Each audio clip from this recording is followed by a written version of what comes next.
نحمده ونصلي على رسوله الكريم اما بعد فاعوذ بالله من الشيطان الرجيم بسم الله الرحمن الرحيم رب اشرح لي صدري ويسر لي امري واحلل عقدة من لساني يفقهوا قولي.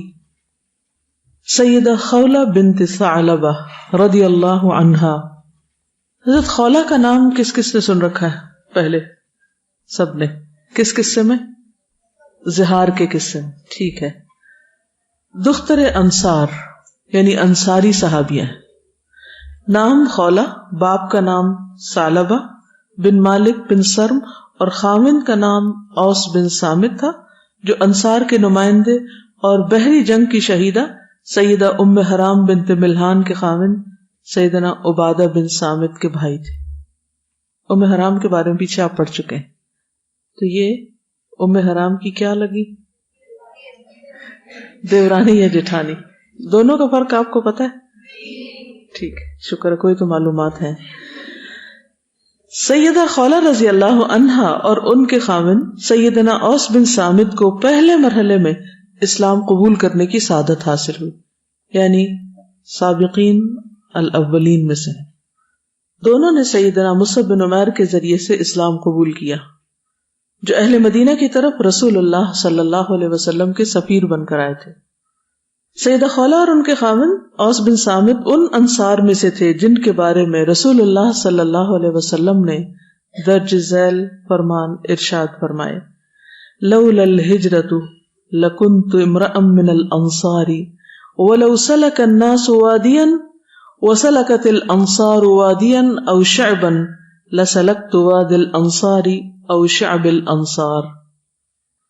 اگر ہجرت نہ ہوتی تو میں انصار کا ایک فرد ہوتا، اور اگر لوگ ایک وادی یا گھاٹی میں چلیں اور انصار دوسری وادی یا گھاٹی میں چلیں تو میں انصار کی وادی یا گھاٹی میں چلوں گا. کیوں؟ آپ کو یہ کیوں پسند تھا؟ اس کی کیا وجہ تھی؟ کیا خاص بات تھی انصار میں؟ جی آپ بتائیے. دین کو پھیلانے میں مددگار بنے اور قبولیت کی بہت صلاحیت تھی. یعنی مہاجرین کی بھی تعریف ہوئی اور ان کی بھی بڑی قربانی ہے، لیکن وہ کیا خاص بات ہے جو انصار میں ہے جس کی وجہ سے آپ ان سے محبت کرتے تھے؟ الذین اتبعوہ فی ساعۃ العسرۃ. آپ کو معلوم ہے نا ہجرت کن حالات میں ہوئی تھی؟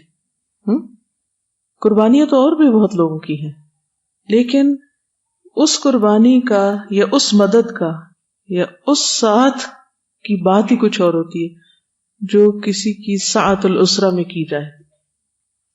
عام زندگی سے کوئی مثال دیجیے. A friend in need is a friend indeed. ٹھیک ہے. تو انصار اصل میں اس وقت جب کہ نبی صلی اللہ علیہ وسلم کو واقعی ایک ایسے مرکز کی، ایک ایسی جگہ کی ضرورت تھی جہاں آگے اسلام مزید فلرش کر سکے، تو انہوں نے ہر قیمت پر ہر خطرہ مول لے گئے. ایک ہوتا ہے کسی کی مدد کرنا تکلیف کے وقت، اور ایک ہوتا ہے خطرات مول لے کر مدد کرنا.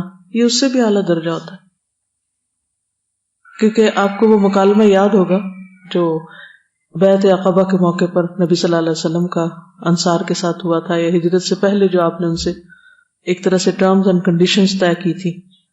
ہمارا حال کیا ہوتا ہے؟ ہم کوئی کام کب کرنا چاہتے ہیں؟ ہم دین کی تعلیم، دین کی خدمت، دین کی تعریف، دین کا فائدہ کب کرتے ہیں؟ جب ہمارے سارے حالات سازگار ہوں، موافق ہوں. ساعت الاسرہ میں ہم کیا سوچتے ہیں؟ تنگی کے اوقات میں، مشکل گھڑیوں میں، تکلیف کے وقت، جب قربانیوں کا وقت ہو، تو پھر دین کے معاملے میں ہمارا رویہ کیا ہوتا ہے؟ وہ اس کو پوسٹ پون کر دیتے ہیں. کیا کہتے ہیں؟ ہم تو بری ذمہ ہیں، ہمارے تو حالات ہی موافق نہیں ہیں، ہم یہ نہیں کر سکتے، ان حالات میں ہم کام نہیں کر سکتے. جب کوئی مشکل وقت آتا ہے تو سب سے پہلے ہم دین کو چھوڑنے کی بات کرتے ہیں نا. مثلا اگر دنیا کا کوئی پریشر ہے یا فیملی کا پریشر ہے یا حالات تنگ ہیں تو کبھی ہم یہ نہیں کہتے کہ ہم دنیا میں کچھ کمی کریں، ہم ہمیشہ دین کو چھوڑنے کی بات کرتے ہیں. تو پھر ہم کہاں اور انصار کہاں اور مہاجرین کہاں اور السابقون الاولون کہاں؟ تم آخرت کے بلند درجات مفت میں نہیں ملتے. اللہ کے ہاں ترقی صرف باتوں سے نہیں ہوتی، سختی کے وقت، تنگی کے وقت، مشکل وقت میں ثابت قدمی سے ہوتی کہ نہیں. رستہ تو یہی ہے جنت کی طرف جانے کا، اللہ کی عبادت اور اللہ کی اطاعت اور اللہ کی دین کی مدد اور خدمت اور وفا اور اس رستے پہ چلتے رہنا. اور کون سا رستہ ہے؟ اور پورے یقین اور ایمان اور شک کے بغیر ہر طرح کے شکوک و شبہات کو توڑ کر پھر اس رستے پہ چلتے رہنا، یہی راستہ ہے جو اللہ کی رضا کی طرف جاتا ہے. پک اینڈ چوز کر لینا، سازگار ہے حالات، آرام کی زندگی ہے تو سب ٹھیک ہے. اور یہ بھی آپ کو پتہ ہے نا کہ اس راستے میں آزمائشیں بھی آتی ہیں اور اللہ تعالیٰ خوب ہلا ہلا کے خالص کرتا ہے لوگوں کو. اس کے بغیر کیسے پتہ چلے؟ سیدنا انس بن مالک کہتے ہیں کہ رسول اللہ صلی اللہ علیہ وسلم نے انصار کو اکٹھا کیا اور یہ فرمایا: هل فیکم احد من غیرکم؟ قالوا لا الا ابن اخت لنا. فقال رسول اللہ صلی اللہ علیہ وسلم: ان ابن اخت القوم منهم. ثم قال: ان قریشا حدیث احدهم بجاہلیۃ ومصیبۃ وانی اردت ان اجبرهم واتألفهم. اما ترضون ان يرجع الناس بالدنيا وترجعون برسول الله الى بيوتكم؟ قالوا بلى. فقال رسول الله صلى الله عليه وسلم: لو سلك الناس واديا او شعبا وسلكت الانصار واديا او شعبا لسلكت وادي الانصار او شعبهم. اچھا، تو کیا تم میں تمہارے علاوہ کوئی اور بھی ہے؟ انہوں نے کہا نہیں، البتہ ہمارا ایک بھانجا ہے. رسول اللہ صلی اللہ علیہ وسلم نے فرمایا: بھانجا انہی میں سے ہے، یعنی اسی قوم میں سے. قریش کا دور جاہلیت اور مصیبت کا دور تھا. میں چاہتا ہوں کہ ان کو جوڑوں.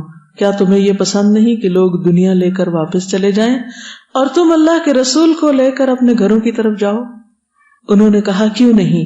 رسول اللہ صلی اللہ علیہ وسلم نے فرمایا: اگر لوگ ایک وادی اور گھاٹی میں چلیں اور انصاری ایک دوسری وادی یا گھاٹی میں چلیں تو میں انصار والی وادی یا گھاٹی میں چلوں گا.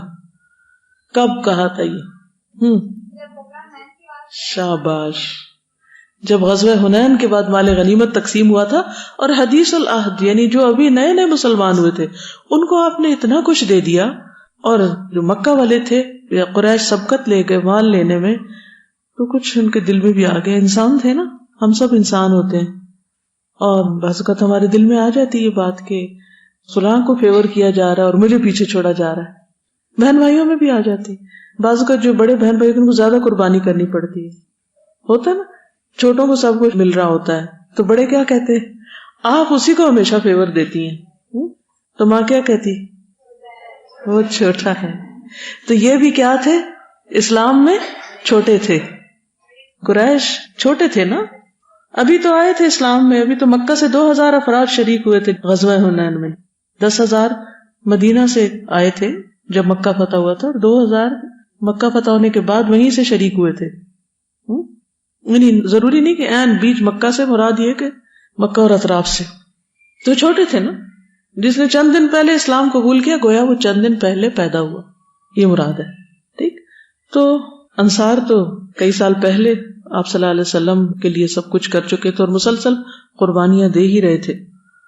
تو ان قربانیوں کی وجہ سے جو انصار نے کی تھی، آپ نے ان سے ایک اور قربانی لے لی کہ جب اسلام کو کامیابی حاصل ہوگی، اب جب کہ کچھ سمیٹنے کا وقت ہے، لینے کا وقت ہے، سب کو مل رہا ہے اور ان کی بھی قربانی ہے، ان کو بھی ملنا چاہیے، لیکن آپ نے ان پر ترجیح دے دی کسی اور کو. تو جب انہیں محسوس ہوا تو کس خوبصورت طریقے سے اس کو ریزالو کیا کہ لوگ دنیا لے جائیں اور آپ اللہ کے رسول کو لے جائیں. تو انصار کے لیے اس سے بڑی بات کیا ہو سکتی؟ پوری دنیا بھی بیچ کے یا پوری دنیا بھی خرچ کر کے کیا اللہ کے رسول صلی اللہ علیہ وسلم کو حاصل کیا جا سکتا تھا؟ کوئی ان کا نعم البدل ہو سکتا تھا؟ ہرگز نہیں. تو یہ سب سے بڑے نفع کا سودا تھا. ایک دوسرے موقع پر رسول اللہ صلی اللہ علیہ وسلم نے فرمایا: انصار شعار والناس دثار ولو ان الناس استقبلوا واديا أو شعبا واستقبلت الأنصار واديا لسلكت وادي الأنصار ولولا الهجرة لكنت امرأ في الأنصار. انصار بدن سے متصل لباس کی طرح ہیں، یعنی اتنے قریب ہیں، اور دوسرے لوگ چادر کی طرح ہیں. چادر کیا ہوتی ہے؟ اڑتی رہتی ہے، کبھی قریب ہوتی کبھی دور ہوتی ہے، اور انصار جسم کا لباس ہے. اگر لوگ ایک وادی یا گھاٹی اختیار کریں اور انصار دوسری وادی کی طرف چلیں تو میں انصار کی وادی میں چلوں، اور اگر ہجرت نہ ہوتی تو میں انصار کا ایک فرد ہوتا. آپ نے فرمایا الانصار کرشی وعیبتی وان الناس سیکثرون ویقلون فاقبلوا من محسنہم وتجاوزوا عن مسیئہم. انصار میرے جان و جگر ہیں. ایک وقت آئے گا کہ لوگ زیادہ ہوں گے اور یہ کم، اس لیے تم ان کے نیک لوگوں کی بات مانو اور ان کے خطا کاروں سے درگزر کرو. رسول اللہ صلی اللہ علیہ وسلم نے فرمایا ان الانصار عیبت التی اویت الیہا فاقبلوا من محسنہم وعفوا عن مسیئہم فانہم قد ادوا الذی علیہم وبقی الذی لہم. یقیناً انصار میرے جان و جگر ہیں، میں ان کے پاس رہتا ہوں، سو تم ان میں سے نیکوکاروں کی بات ماننا اور خطا کاروں سے درگزر کرنا. یقیناً انہوں نے اپنا فرض ادا کر دیا لیکن ان کا حق باقی ہے. یعنی مال سے نہیں انہیں حق دیا گیا بلکہ ان کا حق باقی ہے. آپ صلی اللہ علیہ وسلم نے انصار کے بارے میں ارشاد فرمایا لا يحبهم الا مؤمن ولا يبغضهم الا منافق من احبهم احبه الله ومن ابغضهم ابغضه الله. مومن انصار سے محبت کرتا ہے اور منافق بغض رکھتا ہے. جو ان سے محبت کرے اللہ اس سے محبت کرے گا، اور جو ان سے بغض رکھے اللہ ان سے بغض رکھے گا. رسول اللہ صلی اللہ علیہ وسلم نے فرمایا آیت المنافق بغض الانصاری و آیت المؤمن حب الانصار. انصار کے ساتھ بغض رکھنا منافقت کی نشانی، اور انصار کے ساتھ محبت رکھنا مومن ہونے کی نشانی. کیونکہ انسان کا ایمان مکمل ہوتا ہی نہیں جب تک کہ کیا نہ کرے. من احب للہ وابغض للہ واعطى للہ ومنع للہ فقد استکمل الایمان. جو اللہ کے لیے محبت کرے اور اللہ کے لیے بغض رکھے، اللہ کے لیے دے اور اللہ کے لیے روکے، اس کا ایمان مکمل ہو گیا. تو ایمان مکمل نہیں ہوتا جب تک کہ انسان اللہ کے لیے محبت نہ کرے. اور اللہ کے لیے انصار سے محبت کرنے کا مطلب کیا؟ ہم نے تو انصار کو نہیں دیکھا، ہم ان سے کیوں محبت کرتے ہیں؟ کیونکہ انہوں نے رسول اللہ صلی اللہ علیہ وسلم کی مدد کی تھی، ان کا دفاع کیا تھا، ان کے لیے قربانیاں کی تھی. ہماری انصار سے محبت اس بنا پر ہے. تو یہ کون تھی؟ حضرت خولہ انصاریہ تھی، انصار میں سے تھی. تو ان کے ساتھ ایک مسئلہ پیش آیا تھا جس سے 28ویں پارے کا آغاز ہوتا ہے، اور وہ مسئلہ ہے مسئلہ زہار، جس میں کوئی خاوند اپنی بیوی کو اگر یہ الفاظ کہہ دے کہ تو میرے لیے میری ماں کی طرح ہے، یا تیری پیٹھ میرے لیے میری ماں کی پیٹھ کی طرح ہے، تو اس کو شرعی اصطلاح میں زہار کہتے ہیں. زہار کا لفظ زہر سے، زہر بیک پشت کو کہتے ہیں. یہ واقعہ سیدہ خولہ کے ساتھ پیش آیا.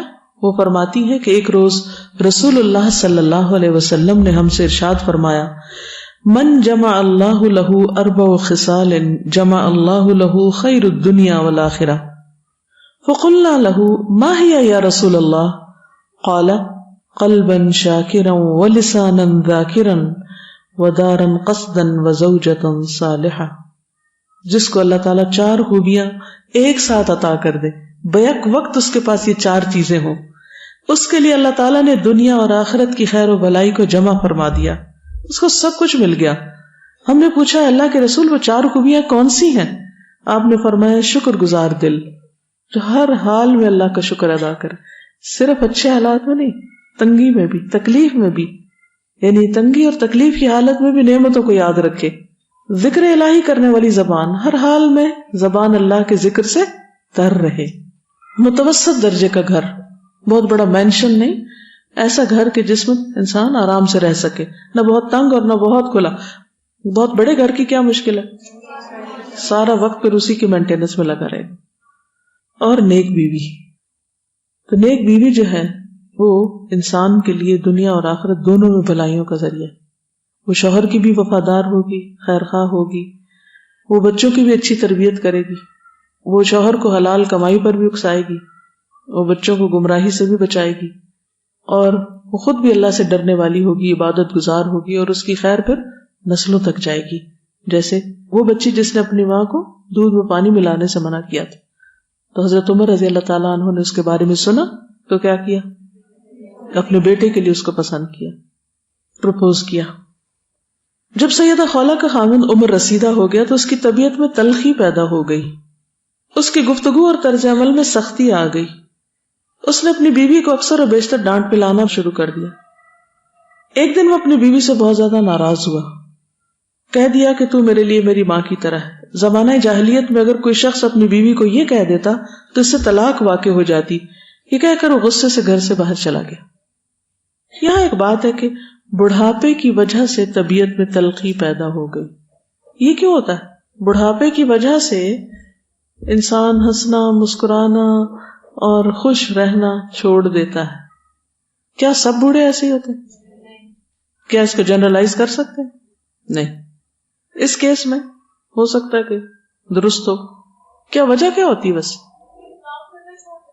ٹھیک ہے، فرسٹریشن، کام کرنا چھوڑ دیتے ہیں، کمزوری اور بیماریاں، اور اعصاب مضبوط نہیں ہوتے، باتیں برداشت نہیں ہوتی.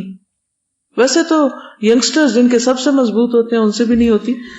ہاں یہ کہ ان کو لگتا ہے اب زندہ کم رہیں گے اور مرنے لگے ہیں، تو ویسے سب کچھ سوچنا چاہیے لیکن وہ زیادہ سوچتے ہیں. یہ ایک بہت عام بات ہے، انہوں نے بڑی اچھی بات کی کہ بہت لوگ ان کو یہ احساس دلاتے رہتے ہیں کہ اب آپ آرام کریں، اب آپ سے کام نہیں ہوتا، اب یہ سب ہمیں کرنے دیں. تو اس سے ان کو لگتا ہے کہ جیسے وہ کسی کام کے نہیں رہے. ان کو اگنور بھی کیا جاتا ہے، ان کو بہت سی چیزوں میں شریک نہیں کیا جاتا. فائنینشلی بھی اسٹرانگ نہیں ہوتے لیکن کئی تو بہت زیادہ ہوتے ہیں. اور سوشلائز نہیں کر پاتے، نکل نہیں سکتے کہیں، کوئی مصروفیت نہیں ہوتی، کوئی پڑھنا لکھنا نہیں ہوتا. سر دو چیزیں جو میں نے آبزرو کی، ایک تو یہ کہ انسان ساری زندگی بہت انڈیپینڈنٹ لائف گزارتا ہے نا، بچوں کی کفالت کرے سب کچھ. پھر جب وہ بوڑھے ہوتے ہیں تو ان سے ان کی انڈیپینڈنس چھین لی جاتی. بچے کہتے ہیں کہ وہ ان پہ ڈیپینڈنٹ ہو جاتے ہیں. تو ایک تو یہ ریزن ہے، اور دوسرا یہ کہ وہ پڑھنا لکھنا چھوڑ دیتے، پروڈکٹیوٹی اپنی ختم کر دیتے. تو میں نے دیکھا کہ جو بزرگ مثلا پڑھائی لکھائی میں ان چیزوں میں مصروف رہتے ہیں تو وہ بہتر بیہیو کرتے ہیں کمپیریٹیولی دوسروں کے. صحیح، کیونکہ ہم میں سے جو زندہ رہا اس نے یہ دن تو دیکھنے، تو اس لیے آپ کو ابھی سے ہی تھوڑا سوچ لینا چاہیے کہ آپ اس ایج میں کیسے پروڈکٹیو ہوں گے. یو شوڈ نو دا ویز کہ ہم نے ریٹائرمنٹ کی زندگی کو ریٹائرمنٹ والی نہیں بنانا بلکہ کچھ کرنے والی بنانا ہے. مجھے لگتا ہے کہ جب انسان بہت سا تجربہ اور بہت کچھ سیکھ کے ایک خاص سرٹن ایج پہ پہنچتا ہے جبکہ وہ بہت پروڈکٹیو ہو سکتا ہے، ہم ان کو کاٹ کے بالکل ہی ایک طرف کر دیتے ہیں اور ان کے علم سے، تجربے سے، ان کی مہارتوں سے فائدہ نہیں اٹھاتے. تو یہ طرز عمل درست نہیں. آپ میں سے کس کس کے گھر میں بزرگ رہتے ہیں؟ ماشاءاللہ آدھے سے زیادہ لوگ ہیں. آپ ان کی کیسے مدد کر سکتے ہیں اگر وہ تلخ ہوں یا وہ فرسٹریشن میں ہوں؟ صحیح کہہ رہی ہے کہ اگر ریپیٹ بھی کریں اپنی بات تو تب بھی سننی چاہیے.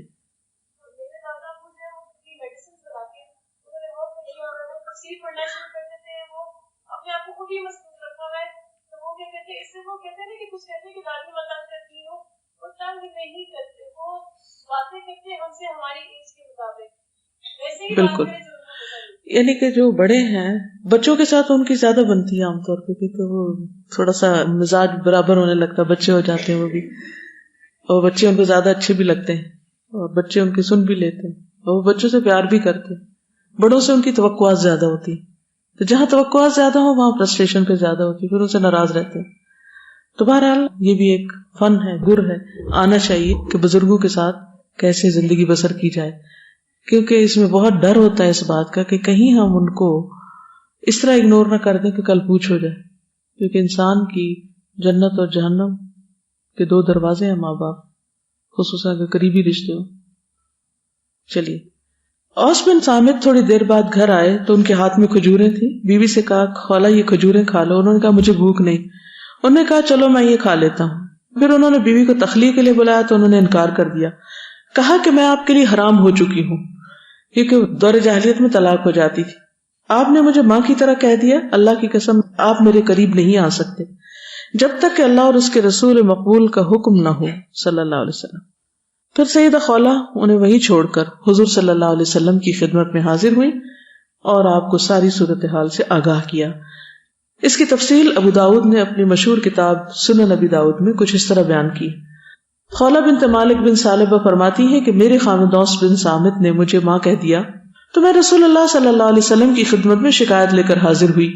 رسول اللہ صلی اللہ علیہ وسلم نے مجھے تنبیہ کے انداز میں فرمایا اتق اللہ فإنہ ابن عمک، اللہ سے ڈرو، وہ تیرے چچا کا بیٹا ہے.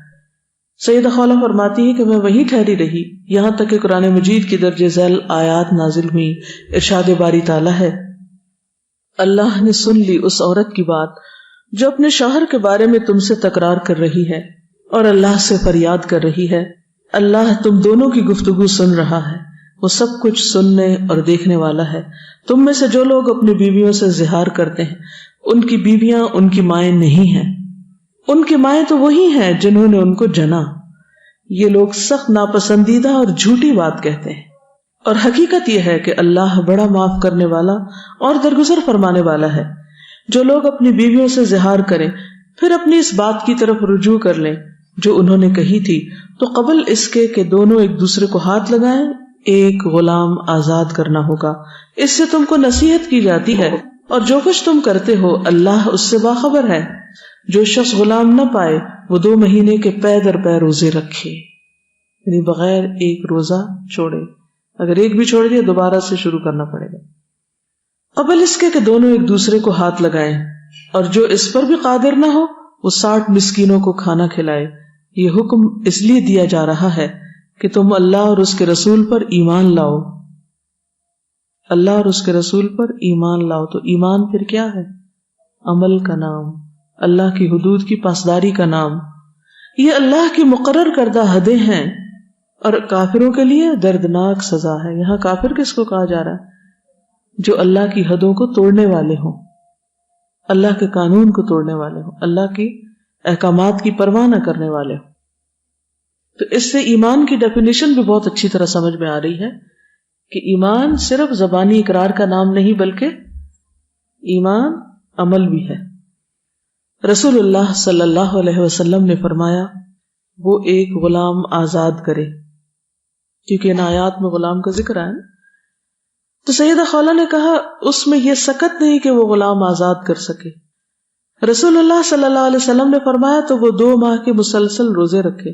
سیدہ خولہ نے کہا اے اللہ کے رسول وہ بہت بوڑھا ہو چکا ہے، وہ مسلسل 2 ماہ کے روزے نہیں نبھا سکتا. رسول اللہ صلی اللہ علیہ وسلم نے فرمایا وہ 60 مسکینوں کو کھانا کھلائے.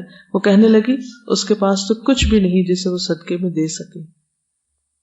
سیدہ خولہ بیان کرتی اسی دوران میں رسول اللہ صلی اللہ علیہ وسلم کی خدمت میں کھجوروں کا ایک ٹوکرا لایا گیا. سیدہ خولہ نے عرض کیا اللہ کے رسول میں اس کی مدد کے لیے کھجوروں کا ٹوکرا مہیا کرتی ہوں. آپ نے فرمایا یہ تیرا احسان ہوگا، جاؤ اس کی طرف سے 60 مسکینوں کو کھلا دو اور اپنے چچا کے بیٹے سے رجوع کر لو، یہ تیرے خاوند کا کفارہ ہوگا. یاد رہے کہ ایک عرق میں 60 صاع ہوتے ہیں. امام ابو داؤد کہتے ہیں کہ سیدہ خولہ نے اپنے خاوند اوس بن صامت کی طرف سے اس سے مشورہ کیے بغیر کفارہ ادا کر دیا، اور اوس بن صامت سیدنا عبادہ بن صامت کے بھائی تھے. تو سیدہ خولہ نے اپنی طرف سے کیا دے دیا؟ 60 صاع. لیکن یاد رہے کہ یہ جو عرق ہے، عین را قاف عرق، یہ ٹوکرے کو کہتے ہیں باسکٹ، اس میں 15 صاع آتے ہیں. اس لیے اگر آپ دارالسلام کی دیکھیں نا سنن نبی داؤد تو اس کے فوائد میں یہ لکھا ہوا ہے کہ عرق ٹوکرے کی مقدار 60 یا 30 صاع راجح نہیں، جیسا کہ علامہ البانی نے لکھا ہے صحیح مقدار 15 صاع ہے. ٹھیک ہے، تو اس کو تھوڑا کریکٹ کر لیجیے. راجح کیا ہے؟ 15 صاع. اچھا، اب آپ دیکھیے کہ اس سے حضرت خولہ کی شخصیت سامنے آتی اور یہ بات بھی پتہ چلتی کہ گھر کیسے بنتے ہیں. زیادتی کس کی تھی؟ شوہر کی. غصہ کون کر رہا ہے؟ چڑچڑاپن کون کر رہا ہے؟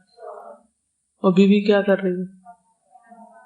بیوی نے جب اپنے شوہر کو انکار کیا تھا کہ میں تمہارے قریب نہیں آ سکتی جب تک کہ میں حضور صلی اللہ علیہ وسلم کے پاس نہ جاؤں، وہ کس بنا پہ تھا؟ مسئلہ معلوم کرنا چاہتی تھی دین کی وجہ سے، اللہ کی حدود کی حفاظت کے لیے. پھر وہ آتی ہیں، پھر وہ پوچھتی ہیں، آپ ان کو سمجھا رہے ہیں لیکن ان کی تسلی نہیں ہو رہی. اس سے کیا پتہ چلتا ہے کہ بعض اوقات بڑے سے بڑا عالم کسی کو کوئی بات سمجھائے تو ضروری نہیں کہ اس کو سمجھ آ جائے یا اس کی پوری تسلی ہو جائے. تو کبھی آپ کسی کو کچھ بتائیں اور اس کی تسلی نہ ہو تو ذرا بھی پریشان نہ ہو، فکر نہ کریں. آپ یہ کہیں کہ میرے پاس اتنا ہی علم تھا، میں یہی کوشش کر سکتی تھی. آگے فوق کل ذی علم علیم، ہر علم والے کے اوپر ایک اور علم والا ہوتا ہے. تو نبی صلی اللہ علیہ وسلم کی شان میں کمی نہیں ہو رہی یہاں پر کوئی، اور نہ آپ یہ کہیں کہ آپ کو سمجھانا نہیں آتا تھا. نعوذ باللہ، ایسی کچھ بات نہیں. یہاں یہ بتانا مقصود ہے کہ بعض اوقات ایسا ہوتا ہے آپ کسی کے پاس جاتے ہیں، اس سے سوال کرتے ہیں، آپ اس سے پوچھتے ہیں، وہ آپ کو اپنے علم اور اپنے تجربے کی بنا پر سمجھاتا ہے، لیکن پھر بھی آپ کی تسلی نہیں ہوتی. دس از ویری نیچرل. نہ پوچھنے والے کو یہ سوچنا چاہیے ان کو کچھ نہیں آتا، نہ بتانے والے کو سوچنا چاہیے کہ مجھے تو کچھ آتا ہی نہیں تو میں اب کیا بتاؤں، آج کے بعد میں کسی کو کچھ نہیں بتاؤں گا. ہماری بڑی مشکل یہ ہے کہ کوئی ایک واقعہ کہیں پیش آ جائے، اس کو اتنا گھسیٹتے، اتنا جنرلائز کر لیتے ہیں کہ فوراً بس وہاں سے بھاگنے کی کرتے ہیں. ٹھیک ہے نا؟ تو اس چیز سے بھی پرہیز کرنا چاہیے.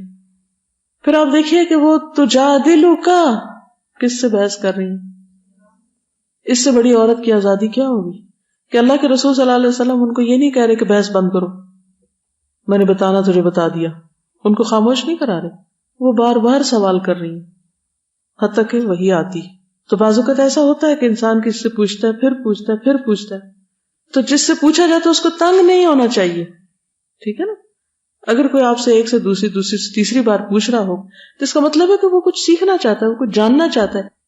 اس میں صبر اور حوصلے کی ضرورت ہوتی ہے. پھر آپ دیکھیے کہ وہ شکر کرتی، بوڑھے آدمی سے جان چھوٹے گی، بھاگتے ہیں یہاں سے. کوئی ایسا فتویٰ مل جائے کہ طلاق ہو گئی ہے، بس. عام طور پہ عورتیں یہ فتویٰ لینے جاتی ہیں کہ بس ثابت کر دیں طلاق ہو گئی، نو مور ایڈجسٹمنٹ، بس اب ہم جانا چاہتے ہیں یہاں سے، بھاگنا چاہتے ہیں. کوئی اسی کو مسئلے کا حل سمجھتے ہیں کہ روز روز کی چک چک سے بہتر ہے کہ ہم بھائی کے گھر چلے جاتے ہیں. کوئی کچھ کہے گا تو نہیں نا، وہاں تو مجھے اتنا اچھا ویلکم ملے گا، مجھے کیا ضرورت ہے ایسے شوہر کے ساتھ رہنے کی. کیا پایا؟ یہ کیا چاہ رہی ہے کہ گھر بچ جائے، طلاق نہ ہو. ٹھیک ہے. اچھا وہی آ جاتی ہے، وہی میں سارا جرمانہ کس پہ پڑتا ہے؟ شوہر پہ. اتنے صاف الفاظ میں ساری بات بتا دی گئی کہ بیویاں بیویاں ہوتی ہیں، مائیں مائیں ہوتی ہیں. ان امہاتہم الا اللہ ولدنہم، رشتوں کو مکس اپ مت کرو. ماں صرف وہ ہوتی ہے جو پیدا کرتی. اور پھر بیوی کو ماں کہنا تو منکر ہے، زور ہے. اور اللہ غفور الرحیم ہے، انسان ہے غصے میں منہ سے کچھ نکل جاتا ہے، معاف کر دیتا ہے اللہ. پھر بتا دیا کہ اب اس مشکل سے نکلنے کا راستہ کیا ہے، سولوشن. ہم عام طور پر کیا بتاتے؟ تبصرہ کر دیتے، غلطیاں بتا دیتے ہیں، حل نہیں بتاتے. ایسے ہی کرتے ہیں. کوئی ہمارے پاس آئے مسئلہ لے کے تو ہم کہتے تم غلط ہو، وہ غلط ہے، وہ غلط ہے، وہ غلط ہے. حل نہیں بتاتے. یہاں حل بھی بتا دی کہ اب اس سے نکلنا کیسے، سولوشن کیا ہے. کہا کہ کفارہ دو. اصلاح کا یہ طریقہ ہے. والذین یظاہرون من نسائہم ثم یعودون لما قالوا وتحریر رقبہ. واپسی سے پہلے غلام آزاد، بڑی ایکسپیشن.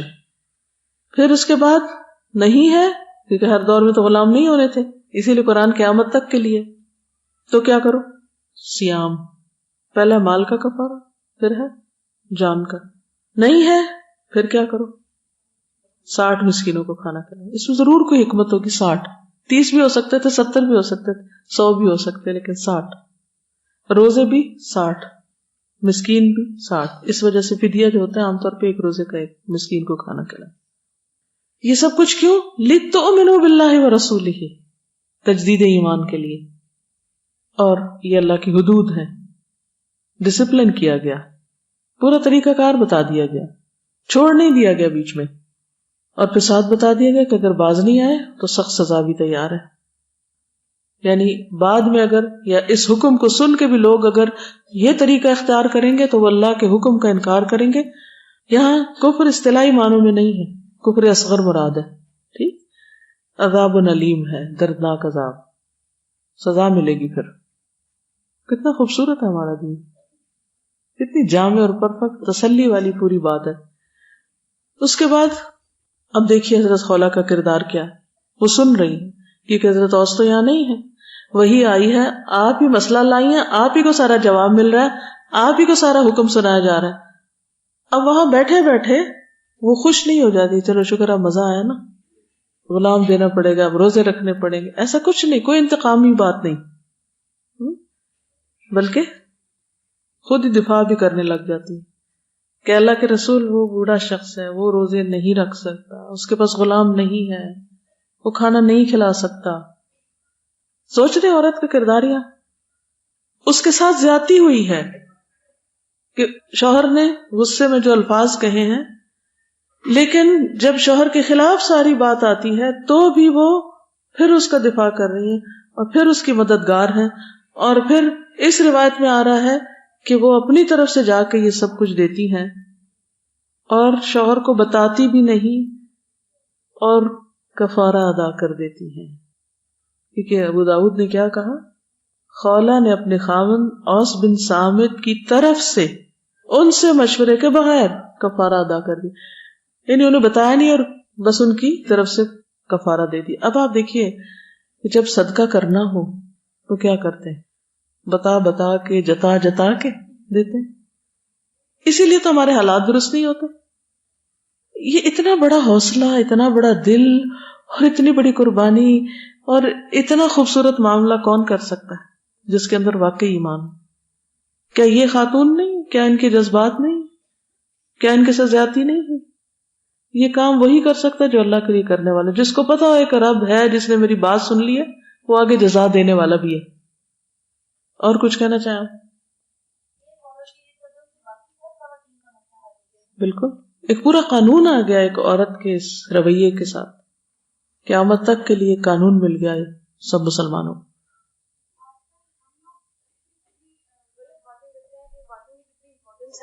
تو ہمیں یہ بھی سوچنا چاہیے کہ ہم لوگ کتنی غلط باتیں جو ہیں وہ روز روز کے حساب سے دیکھیں. یہ کہ جو ہے نا اس پورے واقعے سے، ان آیات سے، اس سارے معاملے سے پرابلم سالونگ، ڈفرنس مینجمنٹ اور اینگر مینجمنٹ، کنسلٹیشن اور یہ سارے جو جدید دور کے بڑے بڑے اصطلاحات اور طریقے اور ہزاروں ڈالر کے جو سیمینارز ہوتے ہیں جس میں یہ سب کچھ سکھایا جاتا ہے، وہ 2 آیتوں میں سکھا دیا گیا.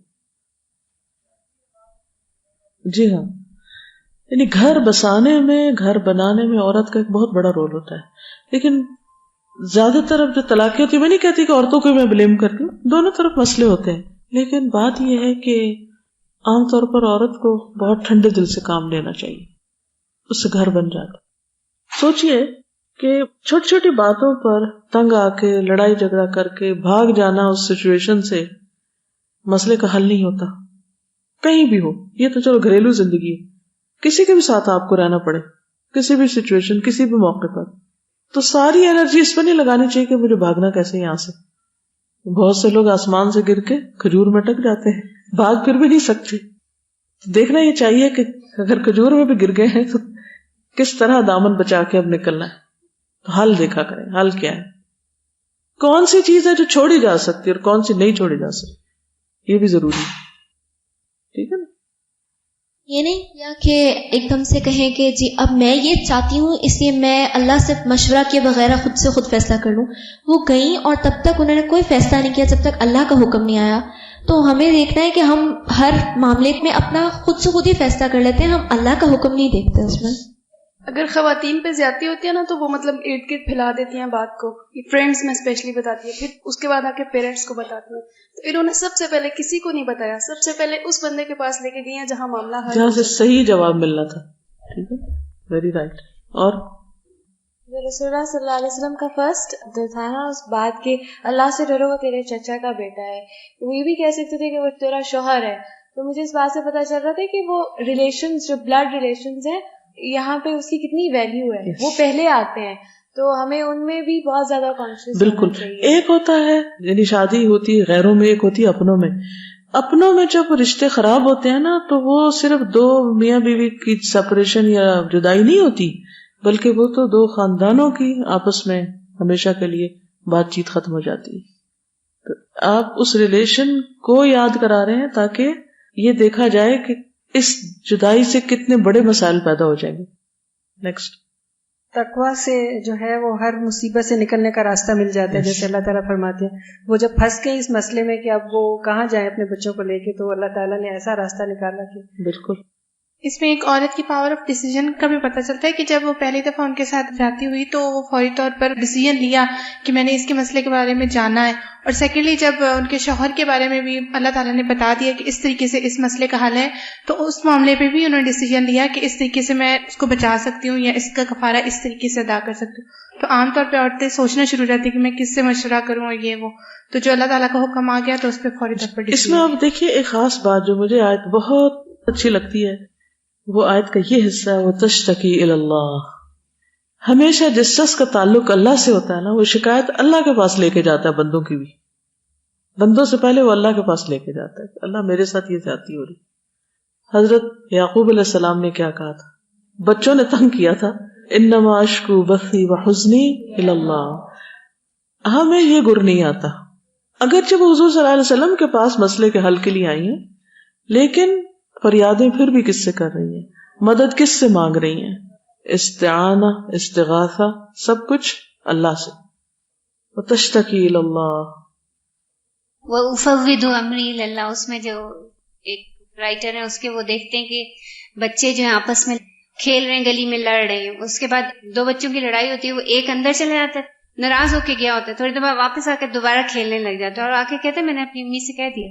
تو وہ کہتے ہیں کہ میں نے یہ سبق سیکھا، ہمارا بھی کوئی جھگڑا ہو یا کوئی ایسی مشکل پیش آئے تو ہم جا کے، جس طرح اس نے اپنی ماں کو بھروسہ کر کے اس پہ جا کے کہہ دیا، اب نہ ماں باہر آئی، نہ ماں نے کوئی جھگڑا کیا، نہ اس نے کوئی ایکشن لیا، لیکن اس طرح بھی ہم جب اللہ پہ بھروسہ کر کے اسے اپنی بات بتا دیں، ٹھیک ہے، اور اس کے بعد پھر ہم اپنی روٹین لائف میں اسی طرح نارمل طریقے سے معاملات جو ہیں وہ چلا سکتے.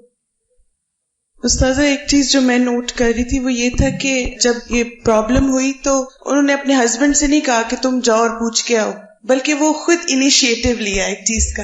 تو مجھے وہ ایک بات یاد آ رہی تھی کہ be the change yourself you want other person to be. تو اس میں ایک کہانی آتی کہ ایک بندہ تھا 60 سال کا وہ تھا نا، تو اس کو لوگوں نے کہا کہ تم نے اپنی پوری زندگی میں کیا سیکھا؟ تو وہ کہتا ہے کہ میں جب 20 سال کا تھا تو میں کہتا تھا میں پوری دنیا کو جا کے بدل دوں گا، اور کہتا ہے کہ میں 40 سال کا ہوا اور میں کچھ نہیں کر سکا. کہتے جب میں 40 سال کا ہوا پھر میں نے کہا یا اللہ میرے گھر والے بہت خراب ہیں تو میں ساری فیملی کو فکس کر دوں گا، تو مجھے کریج اور اسٹرینتھ دے کہ اپنی فیملی کو فکس کروں. کہتے پھر میں اب 60 سال کے ہو گئے، اب میں نے ریئلائز کیا کہ اگر میں اپنی فیملی کو بدلنا چاہتا ہوں تو مجھے سب سے پہلے اپنے آپ کو بدلنا. تو اس لیے جو بھی چینج، چاہے استاذہ ہم کہیں بھی ہیں نا، گھر میں ہیں، آفس میں، کسی جگہ کام کر رہے ہیں، جو ہم لوگوں میں چاہتے ہیں نا کہ وہ کریں، ہمیں وہ چینج اپنے اندر لے کے آنی. میں آپ کی ایک بات ہمیشہ کوٹ کرتی ہوں اسٹوڈنٹس کو. آپ نے ہمیں ایک دفعہ ہوم ورک دیا تھا کہ آپ کو جو باتیں لوگوں میں اچھی لگتی ہیں وہ اپنے اندر لے آئیں، اور جو باتیں آپ کو لوگوں میں بری لگتی ہیں وہ اپنے اندر سے نکال دیں. اور استاذہ یہ اتنا اچھا کرائیٹیریا ہے کہ انسان اگر یہ کر لے تو میجورٹی پرابلمز ہمارے حل ہو جاتے ہیں. وہ لقمان حکیم نے بھی تو یہی کہا تھا نا کہ حکمت بے وقوف لوگوں سے سیکھی. تو جو غلط کر رہے ہوتے ہیں ان سے بہت کچھ سیکھنے کو ہوتا ہے کہ ہم وہ غلطیاں نہ دہرائیں، لیکن ہم سمجھتے ہیں کہ صرف اچھے ہی لوگوں سے سیکھا جا سکتا ہے، اس لیے سب برے لوگوں سے بھاگ جایا جائے. اس داستان کی پہلی گواہ ام المومنین سیدہ عائشہ صدیقہ ہیں. فرماتی ہیں کہ بابرکت ہے وہ ذات جس کی سماعت ہر چیز پر حاوی ہے. ہم اللہ کو نہیں سناتے یہ سوچ کے پتہ نہیں ہماری سنے گا کہ نہیں، تو ہم ذرا لوگوں کو سنا لیں. لیکن حضرت عائشہ نے اس سارے واقعے سے کیا نکتہ نکالا. کہتی ہے میں خولہ بنت ثعلبہ کی بات سن رہی تھی، بات کا کچھ حصہ مجھ سے بھی مخفی رہا، پوری نہیں سنائی دی. ہوتا نا گھر میں کوئی بات کہہ رہا ہو تو آدھی بات سنتے آدھی نہیں. وہ رسول اللہ صلی اللہ علیہ وسلم سے اپنے خاوند کا شکوہ کر رہی تھی. وہ یہ کہہ رہی تھی کہ اے اللہ کے رسول، اس نے میری جوانی کو کھا لیا، میں نے اس کی اولاد کو جنم دیا، جب میں عمر رسیدہ ہو گئی، اولاد ہونا بند ہو گئی، تو میرے خاوند نے مجھے یہ کہہ دیا کہ تم میرے لیے ماں کی مانند ہو. میں آپ کی خدمت میں شکایت لے کر حاضر ہوئی ہوں، آخر میرا کیا قصور ہے؟ سیدہ عائشہ صدیقہ بیان کرتی ہیں کہ خولہ یہ شکایت پیش کرنے کے بعد بیٹھی رہی، یہاں تک کہ جبریل علیہ السلام یہ آیات لے کر نازل ہوئے. اللہ نے سن لی اس عورت کی بات جو اپنے شوہر کے بارے میں تم سے تکرار کر رہی تھی اور اللہ سے فریاد کیے جاتی ہے. اللہ تم دونوں کی گفتگو سن رہا ہے، وہ سب کچھ سننے اور دیکھنے والا ہے. امام احمد نے سیدہ خولہ کے بارے میں روایت کیا، وہ فرماتی ہیں اللہ کی قسم میرے اور اوس بن صامت کے بارے میں اللہ نے سورۃ المجادلہ کی ابتدائی آیات نازل کی. تو اس سے پتہ چلتا ہے کہ بعض مشکلات میں بھی خیر ہوتی ہے، اس سے بھی انسان بہت کچھ سیکھتا ہے، اور اس سے بھی بعض اوقات بہت سی چیزیں ایسی کھل کے سامنے آتی ہیں جو ویسے نہیں. یہ آیات بھلا اس جھگڑے کے بغیر کیسے نازل ہوتی؟ خیر وہ اللہ نے جو حکم دینا تھا وہ تو دینا ہی تھا، لیکن یہ سبب بن گئی، اس کو بھی اپنے لیے آنر سمجھتی. اسی جیسے حضرت عائشہ رضی اللہ تعالیٰ عنہا پہ الزام لگا. تو زندگی میں بعض اوقات بڑی بڑی سخت مشکلات اور تکلیف دہ مرحلے آ جاتے ہیں، نازک مرحلے آ جاتے ہیں، لیکن اس میں بھی انسان ہوپ فل رہے اور اس میں سے بھی خیر نکلنے کی توقع رکھے. ہم عام طور پر فوراً کس طرف مائل زیادہ ہوتے ہیں؟ پازیٹیو سائڈ کم دیکھتے ہیں، منفی زیادہ دیکھتے ہیں. کوئی بھی چیز ہمیں جو ناپسند یا ناگوار ہوتی، ہمارا دماغ اس پہ نہیں لگتا کہ اس میں بہتری کیا ہو سکتی. ہم بہتری کا صرف ظاہری پہلو جانتے ہیں کہ جو ہماری پسند کا کام ہو جائے بس وہ بہتری. صرف وہ بہتری نہیں ہوتی، کچھ چیزیں تنگ راستوں سے ہی گزر کے ملتی. سونے کو پانے کے لیے کانیں کھودنی پڑتی، اس کے بغیر وہ حاصل نہیں ہوتا. ہم عام طور پر شارٹ کٹس ڈھونڈتے ہیں ہر چیز کے، کہ ہم جو چاہتے ہیں بس فوراً مل جائے کسی طریقے سے. وہ پھل لگے لگائے ٹوٹ کے ہماری گود میں گر پڑے، ایسے تھوڑی ملتے ہیں. ہر چیز کا ایک وقت ہوتا ہے. یہاں پر امام احمد کی جو روایت ہے اس سے ایک اور بات پتہ چلتی ہے کہ وہ کہتے ہیں کہ میرے شوہر نے میری طرف قدم بڑھایا، میں نے اسے دھکیل دیا، پھر میں اپنی سہیلی کے پاس گئی، اس سے چادر مستعار لی اور رسول اللہ صلی اللہ علیہ وسلم کی خدمت میں پہنچ گئی. لوگوں کے پاس اتنے کپڑے نہیں تھے جتنے دیر ہمارے گھروں میں، تو انہیں بوقت ضرورت. اور ابھی تک بھی آپ دیکھیں گاؤں وغیرہ میں لوگ شادی بیاہ میں زیور ایک دوسرے کے لے کے پہن لیتے ہیں، کپڑے ایک دوسرے کے لے کے پہن کے پھر واپس کر دیتے ہیں، حتیٰ کہ دلہن وغیرہ کو بھی ادھر ادھر سے لے جا کے پہنا کے پھر واپس دے دیتے ہیں. تو وہاں بھی یہ کہ ان کے اپنے پاس چادر نہیں تھی باہر نکلنے کی، تو وہ چادر لے کر نکلی اور آپ کے سامنے بیٹھ کر اپنے ساتھ پیش آنے والی صورتحال سے آپ کو آگاہ کیا. میں اپنے خاوند کے ترش رویے کا آپ سے شکوہ کر رہی تھی، تو رسول اللہ صلی اللہ علیہ وسلم نے میری شکایت سن کر کہا، اے خولہ تیرا چچا کا بیٹا بہت بوڑھا ہو چکا ہے، اس کے بارے میں اللہ سے ڈرو. اس نے کہا، اللہ کے رسول میں اس وقت تک یہاں سے نہیں جاؤں گی جب تک میرے بارے میں قرآن نازل نہیں ہو جاتا. یہ دوسری روایت میں آتا ہے. اس کے بعد رسول اللہ صلی اللہ علیہ وسلم پر غنودگی طاری ہو گئی. جب یہ حالت بدلی تو آپ کے چہرے پر خوشی کے آثار نمایاں ہوئے. آپ نے مجھے فرمایا، اے خولہ، اللہ نے تیرے اور تیرے خاوند کے بارے میں آیات نازل کی ہیں، اور پھر یہی آیات جو آپ نے پہلے پڑھی اور سنی. اس روایت میں آپ دیکھیے کہ آخر میں آتا ہے کہ رسول اللہ صلی اللہ علیہ وسلم نے فرمایا، تو پھر ہم اس کو کھجوروں کا ٹوکرا مہیا کر کے اس کی مدد کریں گے. اس کو کہیں کہ ام منذر بنت قیس کے پاس جائے، اس سے کھجوریں حاصل کرے، پھر وہ یہ کھجوریں 60 مسکینوں کو کھلائے. سیدہ خولہ نے کہا، اے اللہ کے رسول، میں اس کے لیے ایک ٹوکرا کھجور مہیا کر دوں گی. ٹھیک ہے. آپ نے فرمایا تو بہت اچھا ہوگا، یہ تیرا نہایت درست فیصلہ ہے، تم جاؤ اس کی طرف سے صدقہ دے دو اور اپنے چچا کے بیٹے کے ساتھ خیر و بھلائی کا رویہ اختیار کرو. کہتی ہے میں نے ایسے ہی کیا جیسے آپ نے ارشاد فرمایا تھا. سننے والی اور اطاعت کرنے والی تھی نا. اگر آج کوئی شخص کسی لڑکی کو ایسا کوئی مشورہ دے، وہ کیا کرے گی؟ کیا آپ بائسڈ ہیں، آپ میرے ہسبینڈ کی سائڈ لے رہے ہیں، آپ بس میری سنیں. جی ہاں، خاتون بھی تو بوڑھی تھی. وزڈم اور احسان کے ساتھ معاملہ کر رہی ہیں اور وہ دیکھ رہی ہیں کہ مردوں کو یہ چیز نہیں اچھی لگتی کہ ان پہ جتایا جائے کہ I am going to spend from your side, اور اس کو ایک بہت اچھے طریقے سے نوٹس کرتے ہوئے گھر جا کے نہیں کرنی، ورنہ کسی اور چیز پہ جھگڑا شروع ہو جائے گا. بالکل. تو وہ بزرگ ہیں، اس کے باوجود اس چیز کو سمجھ رہی ہیں. تو اس سے یہ بھی پتا چلتا ہے کہ تمام بزرگ اگر ایسے نہیں ہوتے تو خاتون اپنی بزرگی میں بھی جا کے تبھی وہ اس طرح سے ساری چیزوں کو اپنے اندر لے سکتی ہے جب وہ اپنی یوتھ میں بھی ایسا کرتی رہی ہوگی. بالکل. ورنہ اس ٹائم وہ سارا کچھ باہر ہی نکالے گی. اور انہوں نے کہیں پہ یہ نہیں کہا کہ اب میں بھی تو اتنی بوڑھی ہو چکی ہوں، میرا بھی تو حق بنتا ہے اتنے عرصے سے برداشت کرنے میں، نہیں لائک دیٹ. جب انسان کو یہ یقین ہوتا ہے نا کہ میری ہر قربانی اور میری ہر چیز کا بدلہ اللہ کے ہاں ہے، تو پھر یہ چیزیں آسان ہو جاتی ہیں، ورنہ بہت مشکل، ورنہ نہیں ہو سکتی. دنیا میں کوئی ایسی چیز نہیں جس سے موٹیویٹ ہو کہ انسان اتنی بڑی بڑی قربانیاں کر سکے اور اتنا عمدہ اخلاق اختیار کر سکے. پھر حسن معاملہ یہی ہے، حسن سلوک یہی ہے، حسن اخلاق یہی ہے. ایک اور روایت میں حضرت عمر کی ملاقات کا ذکر ملتا ہے، اگرچہ اس کو البانی نے ضعیف کہا ہے لیکن واقعہ بہت مشہور ہے، سنا دیتی ہوں. کہتے ہیں کہ جب بھی سیدہ خولہ امیر المومنین عمر بن خطاب کے پاس تشریف لاتی تو وہ ان کی بہت عزت و تکریم کرتے تھے. فرماتے یہ وہ جلیل القدر خاتون ہیں جن کی بات کو اللہ تعالیٰ نے سنا.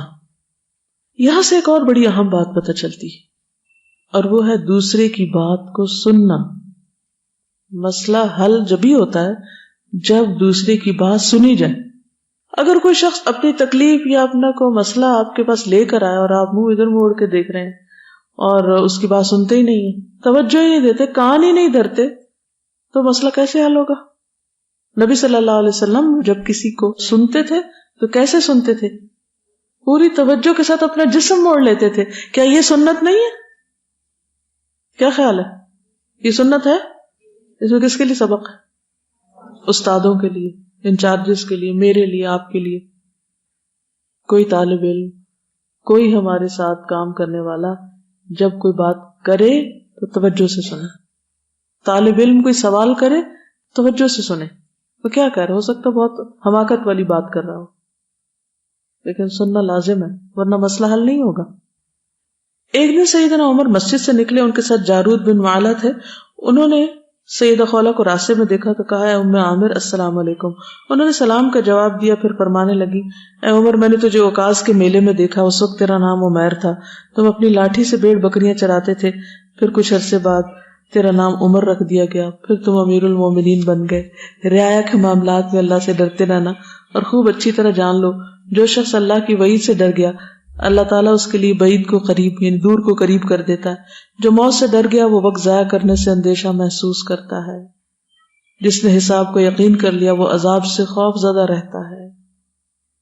جارود نے جب یہ دیکھا کہ ایک عورت امیر المومنین کو سر بازار نصیحت پہ نصیحت کیے جا رہی ہے تو اس نے کہا خاتون تو امیر المومنین پہ زیادتی کر رہی ہے. سیدنا عمر نے اس سے کہا تم اس خاتون کو جانتے نہیں ہو، یہ جلیل القدر خاتون وہ عظیم ہستی ہے جس کی باتوں کو اللہ نے 7 آسمانوں پر سنا. عمر کی کیا مجال کہ اس کی باتوں کو نہ سنے.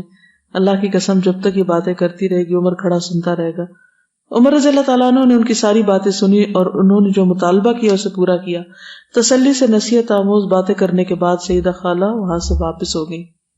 حضرت عمر نے اپنے ساتھی سے کہا اگر یہ ساری رات بھی یہاں کھڑی مجھے نصیحت آموز باتیں کرتی تو میں ان کی باتیں سنتا رہوں گا. اس حالت میں نماز فجر کا وقت ہو گیا تو نماز ادا کرنے کے لیے جاؤں گا، پھر واپس آ کر ان کی باتیں سنوں گا. اللہ تعالیٰ حضرت عمر پر اپنی رحمت نچھاور کرے جس نے پند و نصیحت کو قبول کیا. کیا عمر لیڈر نہیں تھے؟ تھے نا. امیر المومنین نہیں تھے نا. ان کے دور میں کتنی بڑی مملکت وسیع ہوئی تھی، لیکن پھر بھی ان کی یہ کوالٹی کہ میں سنوں گا. تو ہمیں کیا ہے؟ ہمارے پاس کیا ہے؟ نہ وہ تقویٰ، نہ وہ کردار، نہ وہ اختیار، کچھ بھی تو نہیں. کرتے کیا ہیں پھر؟ تو اللہ تعالیٰ ان سب پر اپنی رحمت نازل فرمائے. رضی اللہ عنہم ورضوا عنہ. جی یہ جو انہوں نے جو نصیحتیں کی ہیں نا ساری تقویٰ کے متعلق، موت کے متعلق، آخرت کی، اگر یعنی اٹھتے بیٹھتے ہر بندہ بازار چلتے ایک دوسرے کو یہی یاد دلاتا رہے نا تو کتنی بہتری آ سکتی ہے.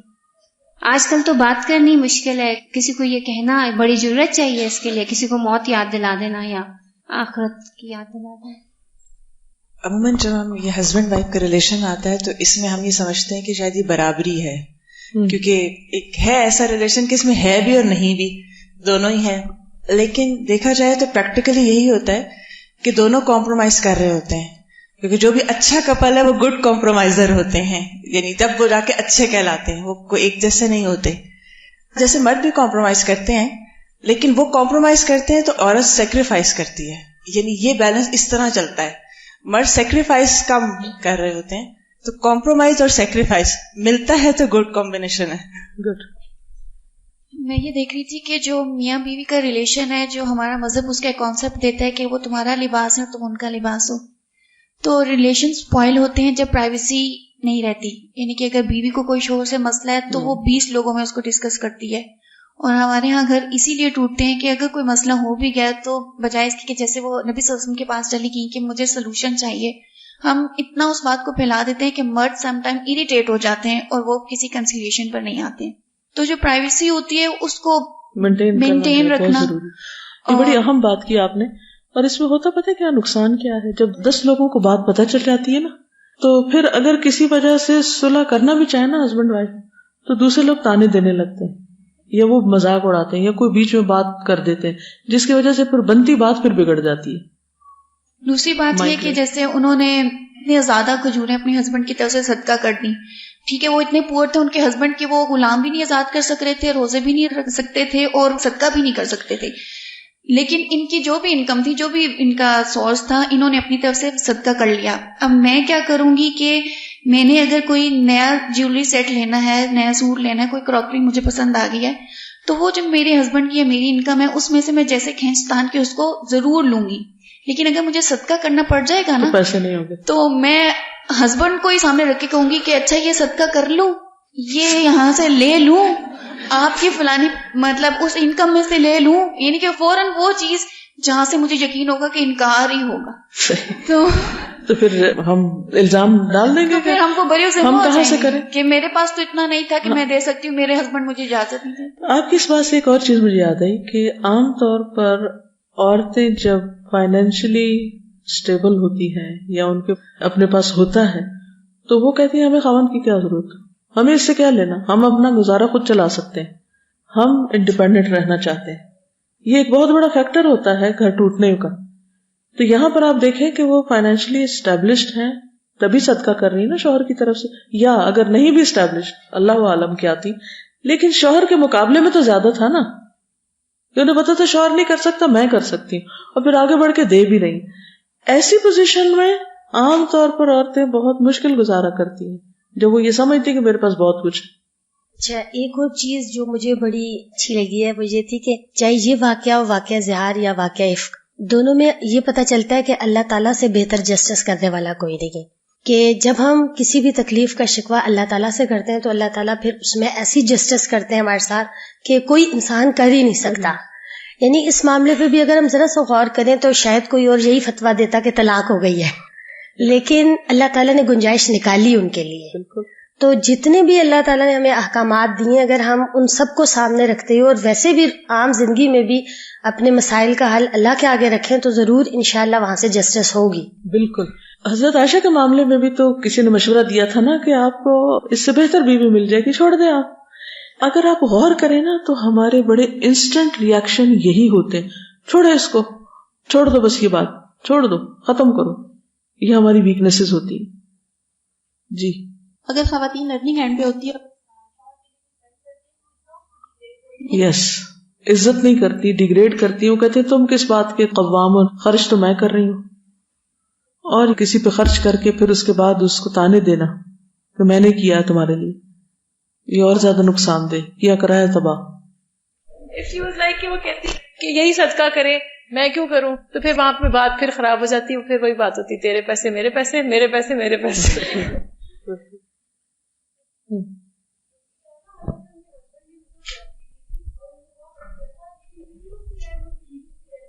بالکل. اصل خیر خواہی یہی ہوتی ہے، کیونکہ انسان اللہ کے لیے کرے تو ہی، اس کو کہتے ہیں اللہ کے لیے محبت کرنا. اوکے، سبحانک اللہم و بحمدک، اشہد ان لا الہ الا انت، استغفرک و اتوب الیک. السلام علیکم و رحمۃ اللہ وبرکاتہ.